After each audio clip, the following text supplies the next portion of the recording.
মুহাম্মদুর রাসূলুল্লাহ সাল্লাল্লাহু আলাইহি ওয়াসাল্লাম 13 বছরের ইতিহাস হলো নির্যাতনের ইতিহাস। হিজরত করে রাসূল মদিনায় যাওয়ার পরে পরের বছর আবু জাহেল মদিনা আক্রমণ করার জন্য গিয়েছেন।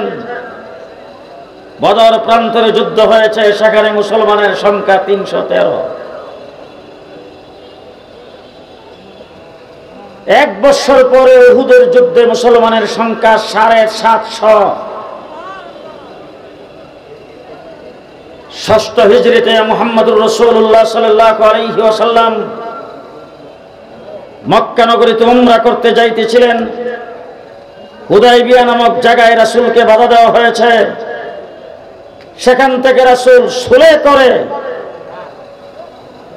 আল্লাহর নবী উমরা না করে ফেরত এসেছেন। সেখানে মুসলমানের সংখ্যা 1400।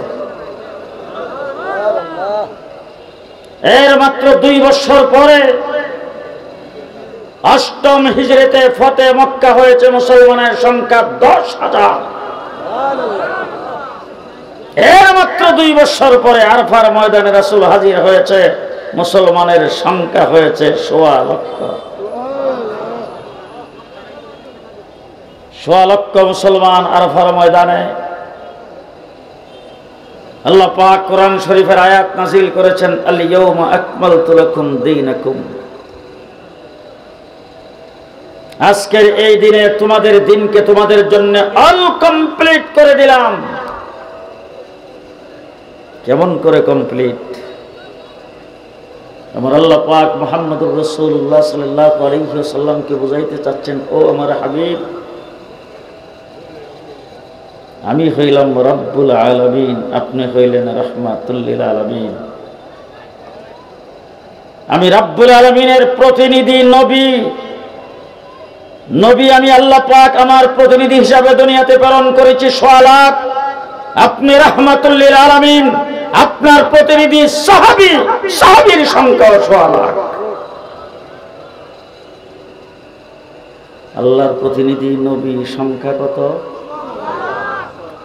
নবীর প্রতিনিধি সাহাবীর সংখ্যা কত? 1.25 লাখ। আজকের দিনে দিন ইসলামকে কমপ্লিট করে দিলাম। মুহাম্মদুর রাসূলুল্লাহ সাল্লাল্লাহু আলাইহি ওয়াসাল্লামের আগে পৃথিবীতে আল্লাহ পাক 1,24,000 পয়গম্বর, 1.25 লাখ নবী দুনিয়াতে প্রেরণ করেছেন। নবীদেরকে আল্লাহ পাক রূহের জগতে আহ্বান করে, সেই জায়গায় নবীদের কাছ থেকে অঙ্গীকার নিয়েছেন। নবীদের অঙ্গীকারে আল্লাহ তাবারক ওয়া তাআলা কোরআন শরীফের ভিতরে বলেছেন, লামা আতাইতুকুম মিন কিতাবি ওয়া হিকমা। উলামায়ে কেরাম, মাদ্রাসার ছাত্ররা যারা আছে তারা ভালো বুঝবে। লামা আতাইতুকুম মিন কিতাবি ওয়া হিকমা, আদম থেকে ঈসা পর্যন্ত যত নবী দুনিয়াতে আগমন করেছেন তাদের সম্পর্কে আল্লাহ পাক বলেছেন মিন কিতাবি ওয়া হিকমা, কিতাব এবং হিকমত থেকে কিছু কিছু তোমাদের এক একজনকে দেওয়া হবে। আমার নবীর পালা যখন আসছে আল্লাহ পাক ঘোষণা করেছেন, ইন্না আ'তাইনাকাল কাউসার। ও নবী, অতীতে সমস্ত নবীদেরকে আমি আল্লাহ পাক কিছু কিছু করে দিয়ে আসছি। আপনার পালা যখন আসছে আমার খাজিনার অপরন্ত ভান্ডার আপনাকে দান করেছি। মুহাম্মদুর রাসূলুল্লাহ সাল্লাল্লাহু আলাইহি ওয়াসাল্লামের পালা যখন আসছে আল্লাহ পাক বলেন, অতীত নবীদেরকে কিছু কিছু করে দিয়েছিলাম, আপনার মাধ্যমে অল কমপ্লিট করে দিলাম। দিন কমপ্লিট করেছেন আল্লাহ পাক মুহাম্মদুর রাসূলুল্লাহ সাল্লাল্লাহু আলাইহি ওয়াসাল্লামের মাধ্যমে। মনে থাকবে, দিন কমপ্লিট হয়েছে মুহাম্মদুর রাসূলুল্লাহ সাল্লাল্লাহু আলাইহি ওয়াসাল্লামের মাধ্যমে। কথা মনে থাকবে? কথা বুঝতেছেন? দিন কমপ্লিট হয়েছে কার দ্বারা?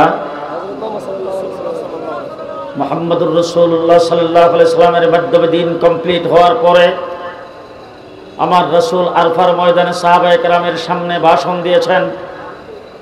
সাহাবায়ে কেরামকে বলেছেন, ও সাহাবীরা, দিন আল্লাহ পাক আমাকে দিয়েছেন কমপ্লিট দিন আমি কি তোমাদের কাছে পৌঁছাইছি? সাহাবায়ে কেরাম সকলে সাক্ষী দিয়েছেন, হ্যাঁ দ্বীনের যাবতীয় বিষয় আমাদের কাছে পৌঁছায়ছেন। রাসূল বলেছেন, বাল্লিগু আন্নী ওয়ালাউ আয়া, দ্বীনের একটা আয়াত যদি তোমাদের কাছে পৌঁছে থাকে তাইলে সেটা পরবর্তী মানুষের কাছে পৌঁছে দেওয়ার দায়িত্ব তোমাদের। মুহাম্মদুর রাসূলুল্লাহ সাল্লাল্লাহু আলাইহি সাল্লাম কমপ্লিট দ্বীন আল্লাহর কাছ থেকে নেওয়ার পরে আল্লাহর হাবিব সাহাবায়ে কেরামকে দ্বীন মানুষের কাছে পৌঁছে দেওয়ার দায়িত্ব দিয়েছেন। সাহাবায়ে কেরাম সেই দ্বীন নিয়ে প্রচার করতে শুরু করেছেন। সেই আরফার ময়দান থেকে দূর দিছেন, চীন পর্যন্ত আসছেন বাংলাদেশের উপর দিয়া। ১৬ লক্ষ সাহাবী গোটা পৃথিবীর আনাচে কানাচে ছড়িয়ে পড়েছেন। মক্কা মদিনায় অর্থাৎ আরব জাহানে খোঁজখবর নিয়ে ইতিহাস সাক্ষ্য দিয়েছে মাত্র ১০,০০০ সাহাবীর কবর সেখানে পাওয়া যায়, আর বাকি ১,১৫,০০০ বা ১৪,০০০ সাহাবী গোটা পৃথিবীতে দ্বীন প্রচারের জন্য চলে গেছেন। এক নম্বর কথা, দ্বীন কমপ্লিট হয়েছে নবী মুহাম্মদুর রাসূলুল্লাহ সাল্লাল্লাহু আলাইহি ওয়াসাল্লামের মাধ্যমে, দ্বীন প্রচারিত হয়েছে সাহাবায়ে কেরামের মাধ্যমে। এবার আসুন খুব ভালো করে বুঝবেন, দ্বীন আল্লাহ পাক মুহাম্মদুর রাসূলুল্লাহকে দিয়েছেন জিবরাইল আমিনের মাধ্যমে মুখস্থ। জিবরাইল আমিন কোরআন শরীফ লিখিতভাবে নিয়ে আসেন নাই। জিবরাইল আমিন রাসূলের কাছে কোনো হুকুম আকাম লিখিতভাবে নিয়ে আসেন নাই। দ্বীন মুখস্থ রাসূলকে দিয়েছেন। হুজুর আকরাম সাল্লাল্লাহু আলাইহি সাল্লাম দ্বীনকে মুখস্থ রাখতে যাইয়া, আল্লাহর নবী কোরআনে কারীমকে মুখস্থ করতে যাইয়া জিহ্বাটাকে সামান্য একটু নাড়া দিয়েছেন। আমার আল্লাহ পাকের এইটুক সহ্য হয় নাই। আল্লাহ তাবারক ওয়া তাআলা রাসূলকে ডাক দিয়ে বলেছেন, লা তুহাররিক বিহি লিসানাকা লিতা'জালা বি ইন্না আলাইনা জামাহু ওয়া কুরআনা। আপনার জিহ্বা নাড়তে হবে না, মুখস্থ রাখার জন্য কোনো চেষ্টা তদবির আপনার করা লাগবে না। আমি আল্লাহ পাক দ্বীন আপনাকে দিয়েছি, আমি আল্লাহ সেই কোরআন আপনার উপর নাজিল করেছি। আপনার সিনার ভিতরে ৩০ পারা কোরআন জমা করার দায়িত্ব আমি আল্লাহ গ্রহণ করেছি। সাহাবায়ে হুজুর আকরাম সাল্লাল্লাহু আলাইহি সাল্লামকে দ্বীন আল্লাহ পাক দিয়েছেন, কোরআন আল্লাহ পাক দিয়েছেন মুখস্থ। রাসূল সাহাবায়ে কেরামকে দিয়েছেন মুখস্থ। সাহাবায়ে কেরাম দ্বীন নিয়ে প্রচার শুরু করেছেন মুখস্থ। আল্লাহ রাব্বুল আলামিন দেখলেন দ্বীনের মাসলা মাসাইল, দ্বীনের যাবতীয় সবকিছু লিখিত হওয়া দরকার। আল্লাহ তাবারক ওয়া তাআলা সাহাবায়ে কেরামের পরে তাবিঈনের যুগে ইমামে আজম আবু হানিফা রাহমাতুল্লাহি আলাইহিকে জন্ম দিয়েছেন। ইমামে আজম আবু হানিফার মাধ্যমে সেই দ্বীন করেছেন লিখিত। ইমামে আজম আবু হানিফা রাহমাতুল্লাহি আলাইহি যিনি যেখানে জন্মগ্রহণ করেছেন সেই জায়গার নাম হলো কুফা। খুব ভালো করে মনে রাখবেন, মুহাম্মদুর রাসূলুল্লাহ সাল্লাল্লাহু আলাইহি ওয়াসাল্লাম বলেছেন, আনা মাদিনাতুল ইলমি আলিয়ু বাবুহা। আমি হইলাম এলেমের শহর, আলী হইল সেই এলেমের দরজা। এবার আসেন দেখি, একটা ঘর যখন মানুষ তৈরি করে, ঘরের দরজা সর্বপ্রথম লাগায় না। ঘরের দরজা তখনই লাগে যেই ঘরের দেওয়াল হয়, যেই ঘরের ফাউন্ডেশন হয়, যেই ঘরের ছাদ হয়।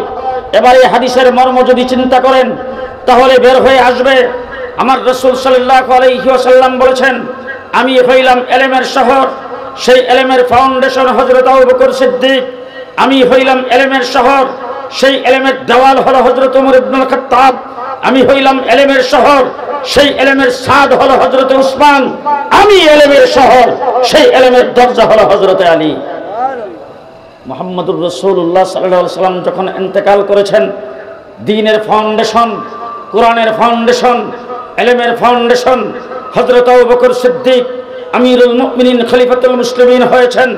রাষ্ট্র মদিনা থেকে চালিয়েছেন, ইমামতি মসজিদ নববীতে করেছেন, আল্লাহর নবীর মেহরাবার মুসল্লাই করেছেন। আবু বকর সিদ্দিক ইন্তেকাল করেছেন, দ্বিতীয় খলিফা হযরত ওমর ইবনুল খাত্তাব ইমামতি করেছেন মদিনায়, রাষ্ট্র পরিচালনা করেছেন মদিনায়, যাবতীয় সবকিছু করেছেন মদিনায়, শাহাদাত বরণ করেছেন মদিনায়, দাফন করা হয়েছে আল্লাহর নবীর রওজার মুবারকে মদিনায়। ৩ নম্বর খলিফা হযরত উসমান, তিনিও রাষ্ট্রপ্রধান হওয়ার পরে ইমামতি করেছেন মদিনায়, রাষ্ট্র পরিচালনা করেছেন মদিনায়, শাহাদাত বরণ করেছেন মদিনায়, দাফন করা হয়েছে জান্নাতুল বাকিতে মদিনায়। আলী ও বাবুহা, হযরত আলী ৪র্থ খলিফা খেলাফতের দায়িত্ব গ্রহণ করার পরে তিনি যাইয়া এলেমের দরজা খুলছেন কুফায়। কথা আমার মনে হয় বুঝাইতে পারতেছি না। কথা বুঝতেছেন? চতুর্থ খলিফা রাষ্ট্র পরিচালনা করছেন কোনখান থেকে? কুফায়। কোন জায়গায়? কুফায়। কুফায় হলো ইরাক। কুফায় আইসা রাষ্ট্র পরিচালনা করেছেন, সৈন্য পরিচালনা করেছেন, সেখানে ইমামতি করেছেন কুফায়, মাদ্রাসা কায়েম করেছেন কুফায়, আলী শাহাদত বরজ করেছেন কুফায়, আলীকে দাফন করা হয়েছে কুফায়। আলী রাদিয়াল্লাহু তাআলা আনহু ইলমের দরজা তিনি যেখানে খুলেছেন, যেখানে তিনি শাহাদত বরণ করেছেন, সেই জায়গায় ইমামে আজম আবু হানিফা জন্মগ্রহণ করেছেন। ইমামে আজম আবু হানিফা জন্মগ্রহণ করে আল্লাহ তাবারক ওয়া তাআলা সেই ইমামে আজমের দ্বারা দ্বীনকে লিখিত করেছেন ইসলামের জন্য, মুসলমানের জন্য। ইমামে আজম আবু হানিফা কোরআন এবং হাদিস থেকে 13 লক্ষ মাসালা বের করে লিপিবদ্ধ করেছেন। আমার বন্ধুগণ, ইমামে আজম আবু হানিফা দ্বীন লিখিত করেছেন। খুব ভালো করে বুঝেন, কথা সংক্ষেপ বুঝা বাড়ির যাইবেন, নাইলে ফেস লাগাইবেন। সর্বপ্রথম দ্বীন কমপ্লিট হয়েছে কার দ্বারা? বলেন, মুহাম্মাদুর রাসূলুল্লাহ সাল্লাল্লাহু আলাইহি সাল্লামের দ্বারা। দ্বীন প্রচারিত হয়েছে কার দ্বারা? সাহাবায়ে কেরামের দ্বারা। দ্বীন লিখিত হয়েছে কার দ্বারা? ইমামে আজম আবু হানিফা রাহমাতুল্লাহি আলাইহির দ্বারা। এবার আসেন, দ্বীন কমপ্লিট হয়ে গেল, দ্বীন প্রচারিত হয়ে গেল, দ্বীন সাহাবায়ে কেরাম প্রচার করেছেন, দ্বীন লিপিবদ্ধ হয়ে গেল। এখন নতুন করে দ্বীনের ভিতরে কোনো কিছু ঢোকানো আস্তে কর যাবে না। দ্বীনের ভিতরে কাটছাট করে কোনো কিছু ঢোকানো যাবে যাবে না। দ্বীন থেকে কাটছাট করে কোনো কিছু বের করা আস্তে বের করা যাবে যাবে না। বাংলাদেশ 56,000 বর্গ মাইল 1971 সনে পাকিস্তানিদের জুলুম আর অত্যাচারের বিরুদ্ধে 7.5 কোটি বাঙালি অস্ত্র ধারণ করে 9 মাস রক্তক্ষয়ী যুদ্ধের পরে দেশ যখন স্বাধীন হয়েছে, পাকিস্তান হানাদার বাহিনী যখন আত্মসমর্পণ করেছে, মুক্তিযুদ্ধদের কাজ যখন শেষ হয়েছে, দেশের স্বাধীনতার লাল সবুজ পতাকা যখন পথ করে উঠতে শুরু করেছেন, তখন আমরা রেডিও টেলিভিশনে ঘোষণা শুনেছি, মুক্তিযুদ্ধ যারা করেছো, যুদ্ধ শেষ হয়েছে, যার কাছে যে অস্ত্র আছে অস্ত্র তোমরা জমা দিয়ে দাও। মুক্তিযোদ্ধারা অস্ত্র জমা দিয়ে ফেলেছেন। এখন 56,000 বর্গ মাইল স্বাধীন রাষ্ট্র, সেই রাষ্ট্রের ভিতরে বর্ডার দিয়া যদি অবাধে অবৈধ জিনিসপত্র ঢুকতে থাকে, দেশের জন্য ক্ষতি না লাভ? বলেন। আর বাংলাদেশের সার, বাংলাদেশের ইলিশ মাছ, বাংলাদেশের পেঁয়াজ রসুন, বাংলাদেশের মূল্যবান জিনিসপত্র বর্ডার দিয়া যদি ফাঁস হইতে থাকে, দেশের জন্য লাভ না ক্ষতি? মুক্তিযুদ্ধ শেষ, মুক্তিযুদ্ধের অস্ত্র জমা দিয়ে ফেলেছেন। এখন দেশের ভিতরে কিছু ঢুকলেও দেশের জন্য ক্ষতি, দেশ থেকে কিছু বের হয়ে গেলেও দেশের জন্য ক্ষতি। এখন দেশের পাহারাদারের দরকার। গণপ্রজাতন্ত্রী বাংলাদেশ সরকার দেশের জন্য পাহারাদার নিয়োগ করেছেন। পুলিশ দেশের পাহারাদার নিয়োগ করেছেন, বিডিআর দেশের পাহারাদার নিয়োগ করেছেন, আর্মি, সেনাবাহিনী, নৌবাহিনী, বিমান বাহিনী, তারা দেশের পাহারাদার। কেউ যদি বাহির থেকে আক্রমণ করতে চায়, সেনাবাহিনী পাহারা দেবে। কেউ যদি বর্ডার দিয়ে কোনো কিছু ঢুকাইতে চায়, পাহারা দিবে বিডিআর। কেউ যদি দেশের ভিতরে কোনো আকারের সৃষ্টি করতে চায়, পাহারা দিবে পুলিশ। ঠিক তেমনি করে ইসলাম যখন পরিপূর্ণতা লাভ করেছেন, কমপ্লিট যখন হয়েছে, সেই কমপ্লিট দিন যখন প্রচারিত হয়েছে, সেই দিন যখন লিপিবদ্ধ হয়েছে, দিনের ভিতরে কেউ কোনো কিছু ঢুকাইতে পারবে না, দিন থেকে কেউ কোনো কিছু বের করতে পারবে না। এই জন্য বর্তমানে চতুর্থ পর্যায়ে দিনের পাহারাদারি দরকার। সেই পাহারাদার হিসাবে আল্লাহ পাক বর্তমান আসমানের নিচে জমিনের উপরে উলামায়ে দেওবন্দকে দায়িত্ব গ্রহণ দিয়েছেন। উলামায়ে দেওবন্দ দ্বীন ইসলামের পাহারাদার। আমরা দ্বীন ইসলামের ডাইনে বামে তাকে দেখবেন, কেউ যদি কথা না কয় মনে করবেন হ্যাঁ অন্য দলের লোক। আমরা দ্বীন ইসলামের কন্ট্রাক্টর না কি? দ্বীন ইসলামের পাহারাদার। ভিতরে কেউ ঢুকাইতে চাইলো আমরা পাহারা দেই, বের করতে চাইলো জি। দৃষ্টান্ত স্বরূপ বলতে চাই, মুহাম্মদুর রাসূলুল্লাহ সাল্লাল্লাহু আলাইহি ওয়াসাল্লাম নামাজ কয় ওয়াক্ত পড়তেন? জামাতের সাথে না জামাত ছাড়া? আজান তো কোনোদিন হয় নাই। রাসূলের যুগে কি আজান হইতো? মুয়াজ্জিন কে ছিল? হযরতে বেলাল মুয়াজ্জিন ছিলেন। মুয়াজ্জিন আজান দিতেন, রাসূলের সামনে আজান দিয়েছেন, মসজিদে নববীতে আজান দিয়েছেন, আল্লাহু আকবার বলে আজান শুরু করেছেন, লা ইলাহা ইল্লাল্লাহ বলে শেষ করেছেন, আজান কমপ্লিট। এখন কোনো ব্যক্তি আইসা আজানের আগে পরে যদি সালাত ও সালাম ঢুকাইতে চায়, আমরা পাহারাদার, আমরা পাহারাদার, কথা ভালো করে বুঝবেন, আমরা পাহারাদার। মুহাম্মদুর রাসূলুল্লাহ সাল্লাল্লাহু আলাইহি ওয়াসাল্লাম বলেছেন, আলাইকুম বিসুন্নতি ওয়া সুন্নাতিল খুলাফায়ে রাশিদিন আল মাহদিয়্যিন। উম্মত ভালো করে শুনে রাখো, 23 বছরের নবুয়তি জিন্দেগিতে ইসলামের ব্যাপারে যাবতীয় সিদ্ধান্ত আমি যা উম্মতের জন্য দিয়ে গেলাম সেইগুলি উম্মত যেমন করে পালন করবে। আমি দুনিয়া থেকে চলে যাওয়ার পরে খোলাফায়ে রাশিদিন নিয়োগ করে গেলাম, খলিফা নিয়োগ করে গেলাম। আমার খোলাফায়ে রাশিদিন দ্বীন ইসলামের ব্যাপারে যে সিদ্ধান্ত দিবে, এই সিদ্ধান্ত আমারটা মানা যেমন ফরজ উম্মতের জন্য, খোলাফায়ে রাশিদিনেরটাও মানা তেমন ফরজ। ঠিক না ঠিক? তাইলে জুমার নামাজের আজান কয়টা? জুমার নামাজের আজান দুইটা না একটা? আরো জোরে, দুইটা। এখন কোন ব্যক্তি আইসা যদি একটা আজানকে চুরি কইরা আরেকটারে রাখতে চায়, আমরা পাহারাদার, কথা কয় না। যদি একটা আজানকে বাদ দিয়ে আরেকটা রাখতে চায়, আমরা পাহারাদার। জিজ্ঞেস করতে চাই, তারাবির নামাজ কয় রাকাত? আরো আসতে, তারাবির নামাজ কয় রাকাত? 20 রাকাত। মুহাম্মদুর রাসূলুল্লাহ সাল্লাল্লাহু আলাইহি সাল্লামের খলিফা হযরত ওমর ইবনুল খাত্তাব আমিরুল মুমিনিন খলিফাতুল মুসলিমিন হওয়ার পরে তারাবির নামাজের অবস্থা দেখছিল বিক্ষিপ্ত। কেউ পড়তো একা একা, কেউ পড়তো জামাতের সাথে, কেউ পড়তো নামাজের প্রথম রাত্রিতে, কেউ পড়তো শেষ রাত্রিতে, কেউ এশার নামাজের পরে কিছু পইরা তারপরে চলে গেছেন। বিক্ষিপ্ত অবস্থা ছিল। এরপরে হযরত ওমর ইবনুল খাত্তাব সাহাবায়ে কেরামকে সকলকে ডেকে পরামর্শের ভিত্তিতে, সকল সাহাবায়ে কেরাম ঐক্যমতের ভিত্তিতে হযরত ওমর ইবনুল খাত্তাব ঘোষণা করেছেন, এই উম্মতের জন্য তারাবির নামাজ হবে 20 রাকাত। এখন যদি কোনো ব্যক্তি আইসা 20 রাকাত তারাবির থেকে 12 রাকাতকে মাইনাস করে 8 রাকাত রাখতে চায়, আমরা পাহারাদার, আমরা পাহারাদার। কথা কি মনে থাকবে? আমরা পাহারাদার। এবার আসেন দেখি, তসলিমা নাসরিন ময়মনসিংহের সন্তান, তসলিমা নাসরিন ময়মনসিংহের নষ্টা মহিলা, সে বলছেন কোরআনকে পরিবর্তন করতে হবে। আমরা পাহারাদার। বাইতুল মুকাররমের খতিব ওবাইদুল হক সাহেব মসজিদের মেম্বার থেকে হুঙ্কার দিয়েছে, সারা বাংলাদেশের মানুষ উত্তপ্ত অবস্থায় কোরআন হেফাজতের জন্য রাস্তায় নেমে আসছে। আমরা পাহারাদারি করেছি। তসলিমা বাংলাদেশে থাকতে পারে নাই। হাইকোর্ট থেকে 2 জন বিচারপতি ফতোয়ার বিরুদ্ধে রায় দিয়েছে। মুফতি ফজলুল হক আমিনী পাহারাদারদের মেজর জেনারেল, তিনি হুঙ্কার দিয়েছেন, আমরা মোকাবেলা করেছি। আমরা পাহারাদার। আমরা কি? কথা মনে থাকবে তো? কালকে সকালে উঠে হয়তো সমালোচনা করবেন, এত রাত্র পর্যন্ত বসায় রাখলে ইতানের নাম ওয়াজ। তবে শুয়ে শুয়ে একটু চিন্তা করেন, কথাগুলি আপনাদের সামনে বলে গেলাম। আমরা পাহারাদার। হাইকোর্টের 2 জন বিচারপতি ফতোয়া দিয়েছে, তাকে আমরা ছাড়ি নাই। আইয়ুব খানের ফ্যামিলি প্ল্যানিং আইন আমরা ছাড়ি নাই। তসলিমা নাসরিনকে আমরা ছাড়ি নাই। আহমদ শরীফকে আমরা ছাড়ি নাই। বাংলাদেশের কোনো বিচারপতিকে আমরা ছাড়ি নাই। এদেশের কোনো সরকারকে আমরা ছাড়ি নাই।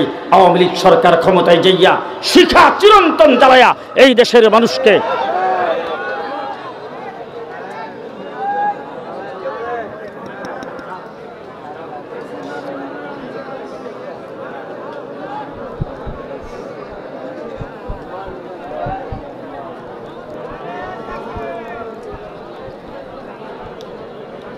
কি লাইন আছে? জি, মানে লাইন নাই, মানে দিব না 30 টাকা।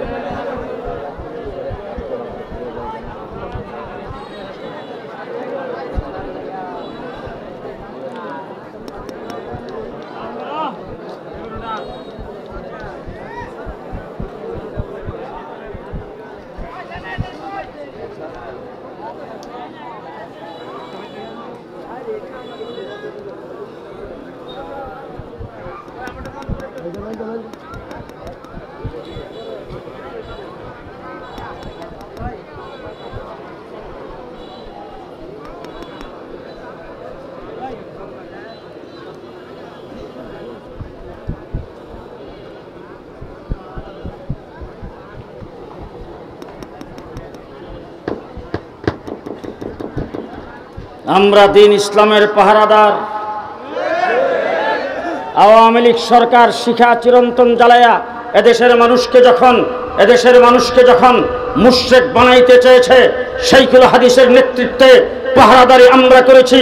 শাহবাগের নাস্তিকার মুরতাদরা একত্রিত হয়ে আল্লাহ রাসূলকে যখন গালি দিয়েছে, এদেশের স্বাধীনতার সার্বভৌমত্বের উপর যখন আঘাত করেছে, আল্লামা আহমদ শফীর নেতৃত্বে শাপলা চত্বরে রক্তের বন্যা বসে আমরাই পাহারাদারি করেছি।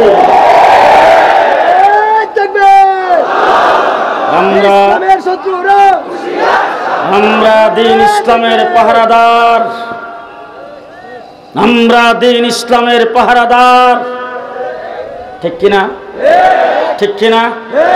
2021 সালে আমার বাংলাদেশের স্বাধীনতার 50 বর্ষপূর্তি পালনের জন্য এই দেশে কসাই মোদি যার হাত, বাবরি মসজিদ যার হাত দিয়ে ভেঙেছেন, বাবরি মসজিদকে যিনি ঘুরিয়ে দিয়েছেন, গুজরাটে মুসলমানদেরকে কুচকাটা করেছেন, কাশ্মীরের মুসলমানদেরকে রক্তের বন্যা বসাইছেন, ভারতের মুসলমানদেরকে নাগরিকত্ব ক্যান্সেল করে তাদেরকে দেশ থেকে ভাগাইবার পায়তারা করেছেন, সেই মোদিকে বাংলাদেশে এনে দেশকে যারা নাপাক করতে চেয়েছে, জেল জুলুম নির্যাতন ভোগ করেছে, মোদিকে বাংলার মাটিতে বরদাস্ত করি নাই।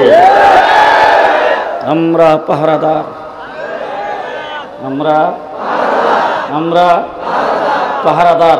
এবার জিজ্ঞেস করতে চাই, কোটা কি কওমি মাদ্রাসার ছাত্রদের জন্য দরকার? কওমি মাদ্রাসার ছাত্রদের জন্য কোটার দরকার নাই, কারণ কওমি মাদ্রাসার ছাত্ররা চাকরি করেও না, চাকরি পাইলেও যা, না পাইলেও থা, চাকরি গেলেও যা, থাকলেও থা। কওমি মাদ্রাসা চাকরির জন্য লেখাপড়া করে না, কওমি মাদ্রাসার ছাত্ররা চাকরির জন্য পড়ে না। চাকরি আমাদের দরকার নাই, চাকরির দরকার স্কুল কলেজের ছাত্রদের। তারা যখন বৈষম্য বিরোধী আন্দোলনে নামছেন, তারা যখন কোটার বিরুদ্ধে আন্দোলনে নামছেন, রক্ত দেওয়া যখন শুরু করেছেন, আবু সাইদ যখন বুক টান করে বন্দুকের গুলির সামনে দাঁড়ায়া নিজের জীবনকে বিলীন করে দিয়েছেন, আমার কওমি মাদ্রাসার ছাত্ররা তাদের কাঁধে কাঁধ মিলে রাস্তায় নেমে ছাত্র নিহত হয়েছে, শাহাদত বরণ করেছেন, তার মধ্যে 84 জন কওমি মাদ্রাসার ছাত্র। তারপরে আমার বাংলাদেশের গত 16 বছর মসজিদের ইমাম সাহেবের মিম্বর নিরাপদ নয়, মসজিদের খতিবের মিম্বর নিরাপদ নয়, ওয়াজ মাহফিলের স্টেজ নিরাপদ নয়।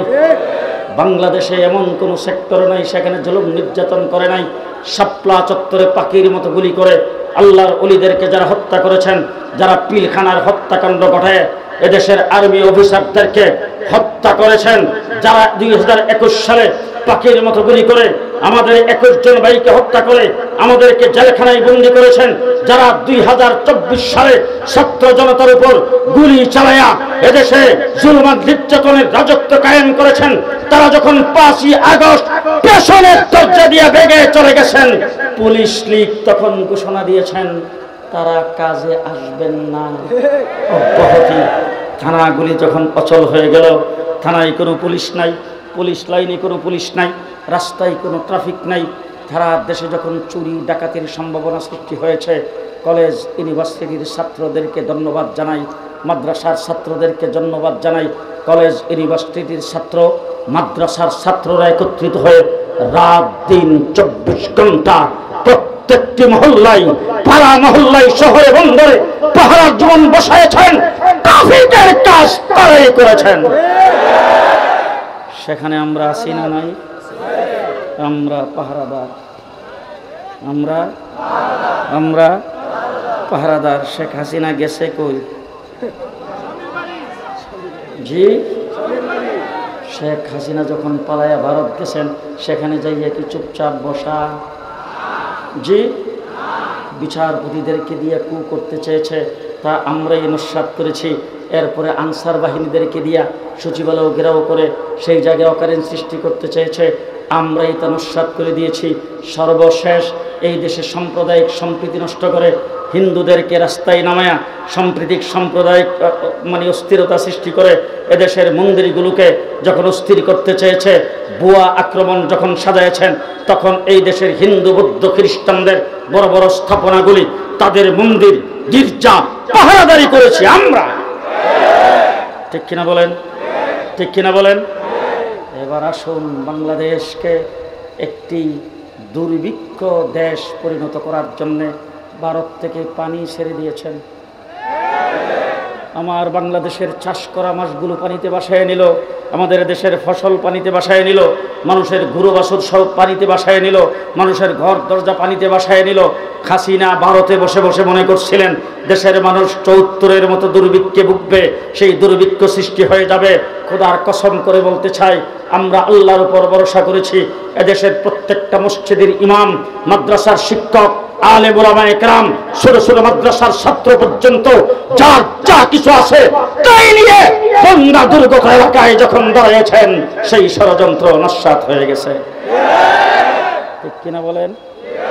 আমরা দিন ইসলামের পাহারাদার। আপনাদের তারাকান্দা বাজারে নাইট গার্ড নাই তো? নাইট গার্ড আছে, বিশাল বড় বড় বাজার, বাজারের উপর দিয়ে গভীর রাত্রে যাই, যখন গাড়ি চলে তখন দেখি নাইট গার্ড পুরা বাজারটা মিললে হলো 5 জন। এই 5 জন নাইট গার্ডের হাতে এক একজনের হাতে একটা করে লাঠি। রাত্রে 2টা, 2:30, 3টা যখন বাজে, তখন তারা রাস্তার কিনারে আইল্যান্ডে দোকানের সামনে বসে বসে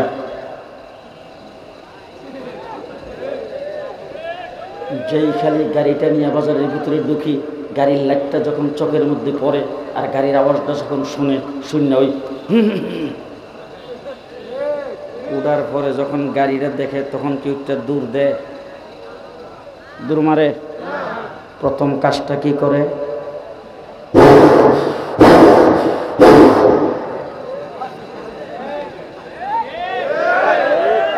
একজনে বাসি ফু দিছে আর বাকি 4 জন দৌড়ে এসা গাড়ির চতুর্দিকে গেরাও। ড্রাইভারকে বলি গাড়ির ভিতরের লাইটটা জ্বালা, গ্লাসটা খুলি, খোলা মাত্র আসসালামু আলাইকুম হুজুর ওয়াজ করে আইছেন। এবার আমারটা হলো প্রাইভেট কার, গাড়ি ঢুকছে, আমি আমার খাদেমার ড্রাইভার, মানুষ হলাম 3 জন। চোর, ডাকাত, হাইজাকার যখন বাজারে ঢুকে, তখন কি প্রাইভেট কার নিয়ে ঢুকে না হায়েস? জি, তাদের সংখ্যা কি আমার মতো 3 জন না 14 জন? জি, তাদের হাতে কি লাঠি না?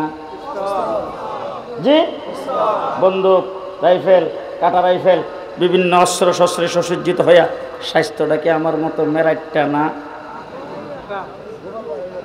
সুঠাম দেখে মানুষগুলি যখন ঢুকছে, তখন বাসি ফুয়াইতে ফুয়াইতে দারোয়ানরা, নাইট গানরা যখন কাছে এসে আসার পরে গ্লাসটা খুলল, যেই খালি ডাকাইতে কইছে, নাইট গার্ড কয়জন? ডাকাইতেছে কয়জন? নাইট গার্ডের হাতে আছে লাঠি, ডাকাইতের হাতে অস্ত্র, সংখ্যায় তারা বেশি। 5 জন নাইট গার্ড 14 জনের লোকে পারব? তখন তাদের কি কাম? ডাকাইতেছে রে! ঠিক কিনা? যেই ডাকাইতেছে রে কইয়া ডাক দিছে, দোকানে, বাড়িতে, ঘরে, যে যেখানে শুইয়া যেইভাবে ঘুমাইছিল, উইটা যার সামনে জিরা পাইছে লইয়া কথা মনে থাকবে? আমরা হলাম নাইট গার্ড। আমরা নাইট গার্ড। তসলিম আসছে, আমরা ডাক দিয়ে বলছি ডাকাইতাইছে রে, আপনারা বলছেন দর রে। হাইকোর্ট থেকে 2 জন বিচারপতি ফতোয়ার বিরুদ্ধে রায় দিছে, আমরা বলছি ডাকাইতাইছে রে, আপনারা বলছেন দর রে। আজকেও পরিষ্কার ভাষায় বলে যাচ্ছি, দ্বিতীয় স্বাধীনতা 2024 সালের 5ই আগস্টে যেটা হয়েছে ছাত্র জনতার আন্দোলনের মাধ্যমে আজকে তত্ত্বাবধায়ক সরকার ক্ষমতায় আছে, তাদেরকে সহযোগিতা করতে চাই, তাদেরকে ধন্যবাদ জানাই, মুবারকবাদ জানাই। আপনাদের পাশে আমরা আছি। কিন্তু শিক্ষা কমিশন গঠন করেছেন, আলেম উলামায়ে কেরামকে রাখেন নাই। যদি আবার আওয়ামী লীগের মতো ইসলাম বিরোধী শিক্ষানীতি প্রণয়ন করা হয়, বাংলাদেশে যদি নাস্তিকের মুক্তাদরা আবার যদি মাথা উঁচু করে দাঁড়ায়, আমরা বলবো ডাকাইত আইছে রে, আপনারা বলবেন কর রে। রাজি আছেন? রাজি আছেন? কে কে রাজি? হাত তুলে দেখান তো দেখি। পারবেন তো ইনশাল্লাহ? পারবেন তো ইনশাল্লাহ? পরাজিত শক্তিকে বাংলাদেশে আর মাথা উঁচু করে দাঁড়াইতে দেওয়া হবে না। যারা গর্তের ভিতরে ঢুকে গেছেন তাদেরকে গর্তের থেকে আর উঠতে দেওয়া হবে না। বাংলাদেশে নাস্তিকের মুর্তাদের রাজত্ব কায়েম করতে দেওয়া হবে না। বাংলাদেশে ধর্মনিরপেক্ষতাবাদের কবর দেওয়া হবে, তাদেরকে রাস্তায় নামতে দেওয়া হবে না। প্রস্তুত আছেন? নাসরুম মিনাল্লাহ।